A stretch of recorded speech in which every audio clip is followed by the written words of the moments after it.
दोस्तों अस्सलाम वालेकुम। और बहुत बहुत मुबारक हो, साउथ अफ्रीका न्यूजीलैंड को हराने में कामयाब हुआ।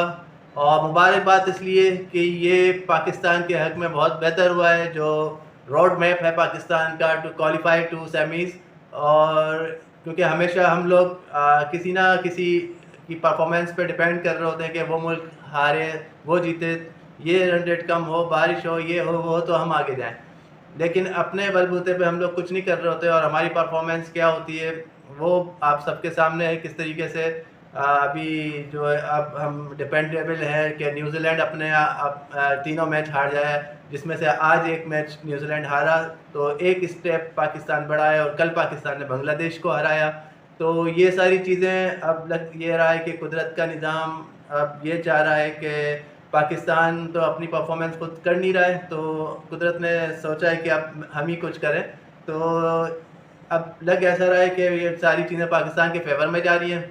बांग्लादेश का बहुत अच्छे मार्जिन के साथ हार जाना, और साउथ अफ्रीका का न्यूजीलैंड को हरा देना। जी हाँ, तो न्यूजीलैंड अब जो है वो साउथ अफ्रीका से नीचे चला गया है, और साउथ अफ्रीका न्यूजीलैंड को हरा के अब फर्स्ट पोजीशन पे आ गया है। उस इंडिया से भी फर्स्ट पोजीशन साउथ अफ्रीका ने छीन ली है, और अब साउथ अफ्रीका जो है वो फर्स्ट पोजीशन पे आ गया है। और अब पाकिस्तान को जो है नेक्स्ट जो पाकिस्तान का मैच है वो न्यूजीलैंड के साथ है। और न्यूजीलैंड को हराना एक इंतहाई मुश्किल काम होगा, लेकिन नामुमकिन नहीं है। पाकिस्तान न्यूजीलैंड को हराता रहा है वर्ल्ड कप। अगर हम वर्ल्ड कप का सारा ऑन पेपर प्रीवियस रिकॉर्ड देखें तो पाकिस्तान ने न्यूजीलैंड को बहुत मैचेस हराए हुए हैं, तो पाकिस्तान के लिए कोई मुश्किल नहीं है। लेकिन जिस तरीके से वर्ल्ड कप 23 में न्यूजीलैंड परफॉर्म कर रहा है, उसकी परफॉर्मेंसेज हैं, तो उस हवाले से इंतहाई मुश्किल लग रहा है। और जो पाकिस्तान की परफॉर्मेंस है, तो अगर देखा जाए तो और ये मैच जो हो रहा है वो बेंगलुरु में हो रहा है, और बेंगलुरु की विकेट जो है ज़्यादातर बैटिंग को सपोर्ट करती है। और न्यूजीलैंड के पास बहुत एग्रेसिव बैटर्स हैं, और उसका हर बैट्समैन आके इतना मारता है कि हम सोच रहे होते हैं शायद अगला आएगा वो थोड़ा कम होगा, लेकिन वो उससे ज़्यादा निकलता है। और राजेंद्र को देख रहे हैं, राजेंद्र एक बॉलिंग कम बैट्समैन था, लेकिन उसने अपनी वर्ल्ड कप में परफॉर्म करके दिखाया, और वो बैट्समैन के तौर पे आगे निकले हैं। और हर मैच में वो बड़े अग्रेसिवली और बहुत अच्छे स्ट्राइक रेट के साथ रन करके दे रहे हैं न्यूजीलैंड को, और मैचेस जितवाने में उनका बहुत ज़्यादा रोल रहा है। तो इसी तरह आज जो साउथ अफ्रीका ने न्यूजीलैंड को हराया, तो बिल्कुल लग हमें ऐसा रहा था जैसे पाकिस्तान न्यूजीलैंड को हरा रहा है। जी हाँ, क्योंकि पाकिस्तान डिपेंडेबल था। इस मैच का बहुत इंपॉर्टेंट मैच था पाकिस्तान के लिए। अगर ये मैच न्यूजीलैंड जीत जाता तो पाकिस्तान को टिकट कटवा के वापस आ जाना था, लेकिन न्यूजीलैंड हारा और साउथ अफ्रीका ने ये मैच जीत लिया। और साउथ अफ्रीका के जो क्विंटन डीकॉक हैं, उनकी शानदार सेंचुरी की बदौलत, और साथ में जी हाँ डूसन ने भी बेहतरीन सेंचुरी स्कोर करी, और इन दोनों की पार्टनरशिप की बदौलत साउथ अफ्रीका ये मैच जीतने में कामयाब हुआ।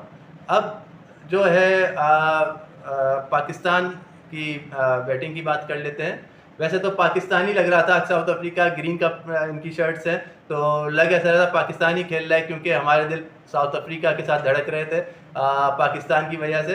तो जो क्विंटन डी कॉक हैं, वो ऐसा लग रहा था जैसे फ़खर आज़म जो है बैटिंग कर रहे हैं। जिस तरह से फ़खर ने कल परफॉर्म किया बांग्लादेश के साथ, बेहतरीन परफॉर्मेंस रही। उनको काफ़ी अरसे बाद चांस दिया गया, और उन्होंने पिछली काफ़ी जो गैप आ रहा था उनकी परफॉर्मेंस में, वो उन्होंने वहाँ से वो गैप पूरा फिल करने की कोशिश की है, किसी हद तक कामयाब हुए हैं, और बड़ी बेहतरीन इनिंग खेल के गए कल।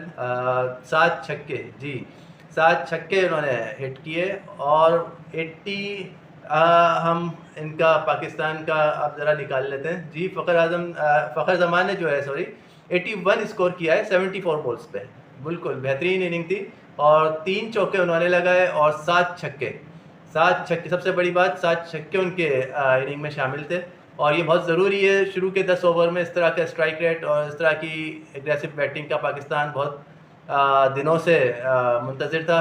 जो इमाम के जाने से हमें ये एक गैप जो है, गैप तो नहीं कहेंगे, जो इमाम के होने की वजह से ये प्रॉब्लम आ रही थी कि हम एक एग्रेसिव स्टार्ट नहीं ले पा रहे थे, और हम एक स्लो स्टार्ट लेते थे, और फिर बाद में विकेट्स हम लूज़ करते थे, स्ट्राइक रेट भी कम होता था, तो हमारे आने वाले बैट्समैन पे प्रेशर बिल्ड होता था, और हम एक अच्छा स्कोर करने में नाकाम रहते थे।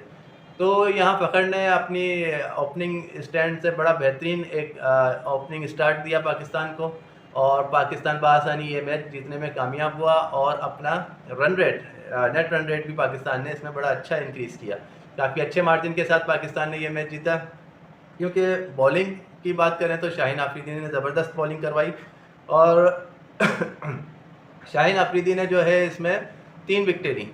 जी हाँ, शाहीन आफरीदी के साथ जो अटैक किया था वो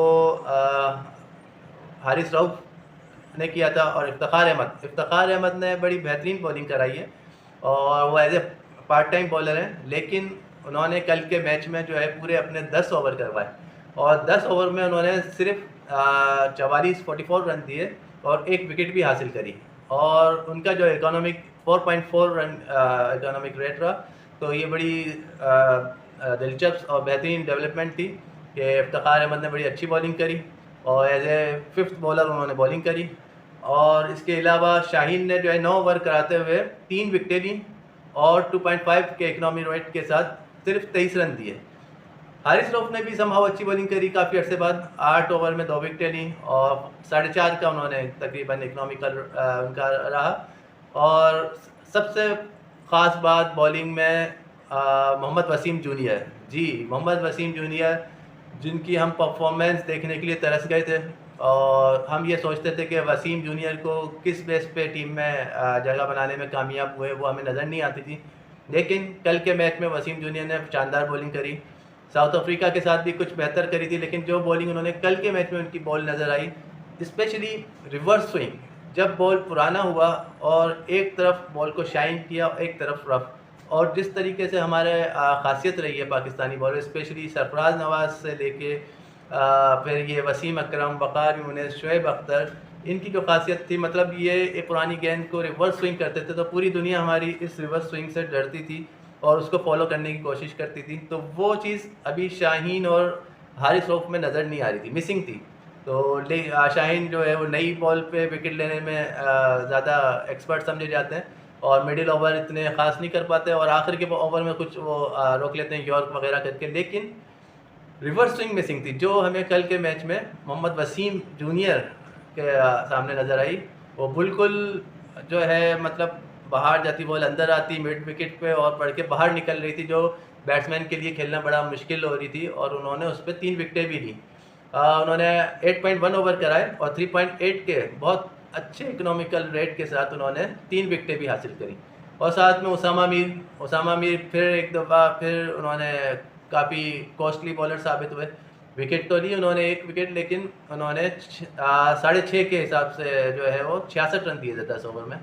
तो पाकिस्तान ने समहाउ बेहतरी दिखाई है कल के मैच में, और पाकिस्तान ने बड़े अच्छे मार्जिन के साथ ये मैच विन किया है। बांग्लादेश को जो है बिल्कुल 205 रन पे कर सके बांग्लादेश की टीम, और जो पाकिस्तान ने हदफ जो पूरा किया है मेरे ख़्याल में, तो पाकिस्तान ने ये अपना जो हदफ पूरा किया वो 32.3 ओवर्स में किया, 205 रन बनाए। और अगर हम पाकिस्तान की कल के मैच की बैटिंग का तज्जिया करें, उसको एनालाइज करें फर्दर, तो उसमें हम देख सकते हैं अब्दुल्ला शफीक ने बड़ा अच्छा ओपनिंग स्टैंड फराहम किया फ़खर जमा के साथ, और उनकी शराकत रही 68 रन की 69 गेंदों पे, 9 चौके उन्होंने लगाए और 2 छक्के भी साथ में लगाए बेहतरीन तरीके से, और उनका स्ट्राइक रेट रहा 98.55। और साथ में फ़खर का तो आपको पता ही है, उन्होंने 81 स्कोर किया सिर्फ 74 बॉल्स पे, और 3 चौके और 7 छक्के उनकी इनिंग में शामिल थे, और उनका स्ट्राइक रेट था 109.46। तो इसी तरह फिर हम मोहम्मद रिजवान का ले लें तो उन्होंने 26 रन बनाए, और वो 21 बॉलों पे उन्होंने 26 रन बनाए, 4 चौके लगाए, और उनका स्ट्राइक रेट, ख़ास बात स्ट्राइक रेट उनका 123 का था। इसी तरह इफ्तिखार अहमद नॉट आउट रहे, उन्होंने 17 रन बड़ा वैल्यूएबल बनाए 15 गेंदों पे, उनका भी स्ट्राइक रेट 2 चौकों के साथ 113 का रहा। अब इस सारे बैट्समैन में हम स्ट्राइक रेट देखें तो सबके अच्छे थे, सिवाय थोड़ा सा अब्दुल्ला शफीक का 98 का था, समहाउ वो 100 के करीब था, बड़ा बेहतरीन स्ट्राइक रेट था। लेकिन अगर एक दफ़ा फिर से बाबर आजम फिर फेल हुए, बाबर आजम की कारकर्दगी देखें इस मैच में भी बाबर आजम ने सिर्फ 9 रन बनाए, और बॉलें कितनी खेली, 16 बॉलें खेली। 16 बॉल्स पे अगर आपका स्ट्राइक रेट अच्छा होता है तो आप 20-25 रन बना लेते हैं, लेकिन बाबर आजम ने सिर्फ 9 रन बनाए 56 के स्ट्राइक रेट से, और 16 गेंद खेलने के बाद वो बैक टू दी पवेलियन हो गए, आउट हो गए। तो ये क्या मतलब इतनी आधी से ज़्यादा गेंदें खेलेंगे अपने रन से, तो रन बॉल भी नहीं होगा, तो डेफिनेटली आपके आने वाले जो अपकमिंग बैट्समैन होंगे उन पे प्रेशर बिल्ड होगा और वो प्रेशर में आके वो अपनी विकेटें खोएंगे। लेकिन बेहतर करना अल्लाह का ये हुआ कि फ़खर जमा जो है उनको चांस दिया गया ओपनिंग का और उन्होंने शुरू से अटैकिंग क्रिकेट खेली और शुरू के 10 ओवर का जो उन्होंने बहुत भरपूर तरीके से इस्तेमाल किया, तो वो पाकिस्तान के लिए बड़ी खुशाइन बात है आने वाले मैचों में।